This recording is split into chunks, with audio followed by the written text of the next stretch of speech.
Salah satu unsur terpenting di dalam dunia digital marketing adalah konten. Tetapi saya sering sekali melihat berbagai perusahaan yang kesulitan di dalam menentukan target untuk sebuah konten. Dan juga mereka kesulitan di dalam mendeliver ide-ide mereka, produk dan jasa mereka ke sebuah konten di sosial media, teman-teman.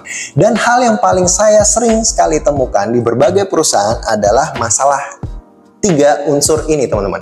SDM, kuantitas, dan kualitas. Jadi yang sering sekali saya temukan ketika sebuah perusahaan memiliki tim digital marketing dengan SDM yang tidak mencukupi, tetapi perusahaan memiliki target yang sangat tinggi, misalnya target kuantitas, dalam satu hari mereka harus posting 3 postingan seperti itu. Dan resultnya udah hampir pasti kualitas akan menurun. Dan ini juga saya tanyakan di berbagai perusahaan yang memiliki kendala yang sama seperti ini. Saya tanyakan kepada tim digital marketingnya, kalian ngerasa nggak dengan target seperti ini kualitasnya menurun? Dan hampir semua mereka mengatakan bahwa iya, kualitas memang menurun. Tim kalian membuat konten seperti ini sehari 3 konten, kira-kira kamu ngikutin nggak? Enggak. Kenapa? Karena saya ngerasa bahwa itu kontennya spam banget sih kayak gitu. Nah, jadi dari karyawan perusahaan sendiri aja merasa bahwa kontennya itu tidak menarik dan spam.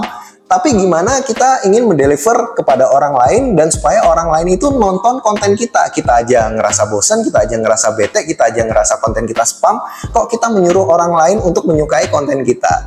Nah, hal seperti inilah yang menjadi standar ukuran kita seharusnya. Kalau misalnya kita SDM-nya tidak terlalu banyak, kenapa tidak kuantitasnya kita turunin sedikit supaya kualitasnya bisa naik? Kayak gitu. Jadi kita tetap harus membangun konten-konten yang relevan. Jadi kalau zaman sekarang rasanya kalau misalnya kita hanya ingin mengukur suatu kesuksesan konten hanya dari like dan komen, saya rasa sudah tidak relevan lagi, teman-teman. Percuma kalau konten kita viral tetapi tidak sesuai dengan niche yang kita bangun, teman-teman. Nanti ujung-ujungnya kita melemparkan produk, kita melemparkan jasa juga tidak ada respon, teman-teman. Tapi penting bagi kita untuk membangun niche market kita, kolam audiens kita yang sesuai dengan target market kita. Untuk itu kita harus bisa untuk mendeliver konten kita menjadi lebih berkualitas dan produk kita tersampaikan di konten tersebut secara emotional benefitnya, teman-teman. Jadi yang terpenting ketika kita membuat konten, emotional benefitnya itu dapat kepada orang. Jadi emotional benefit itu misalnya